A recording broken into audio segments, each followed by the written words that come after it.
বিসমিল্লাহির রহমানির রহিম। প্রিয় খামারি ভাইয়েরা, আসসালামু আলাইকুম।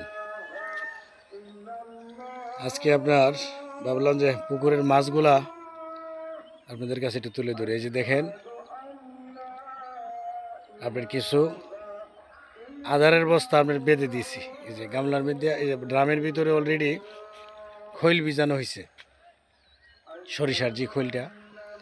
আর খৈলটার পাশে আপনার কিছু আপনার কুড়া, বিভিন্ন জাতের আইটেম, 4-5 জাতের দিয়া সেরা, কিছু গোবর, এগুলা দিয়া সেটা আপনার বাইদা দিছি। এখন দেখেন এই যে মাছগুলা খাইতেছে কত সুন্দর করে, সোনালী কার্খ দেখা যাইতেছে।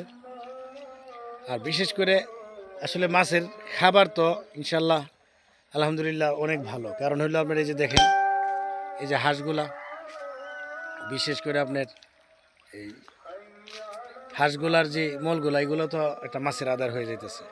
আর এই যে দেখছেন এই সরপুটিগুলো মাসাল্লাহ ভালো সাইজ হয়েছে। এই যে দেখেন, দেখতেছেন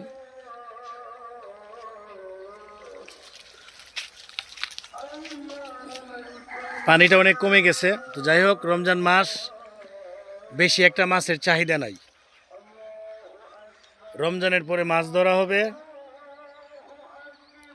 সকলেই দোয়া করবেন।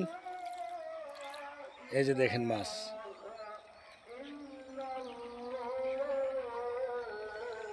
দেখি একটু নিচে নামি, পানি শুকিয়ে গেছে, গাটলার একদম নিচে চলে গেছে। এই যে দেখেন,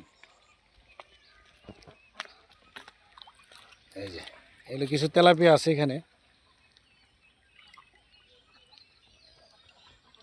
যাই হোক, এই যে আজকেও অনেক হাঁস বাইরে চলে গেছে, দেখছো? এই যে দেখো, সামনে 2টা 3টা 4টা 5টা, ওই 7-8টা বেরিয়ে গেছে। যাই হোক, সকলে ভালো থাকবেন। আসসালামু আলাইকুম, আল্লাহ হাফেজ।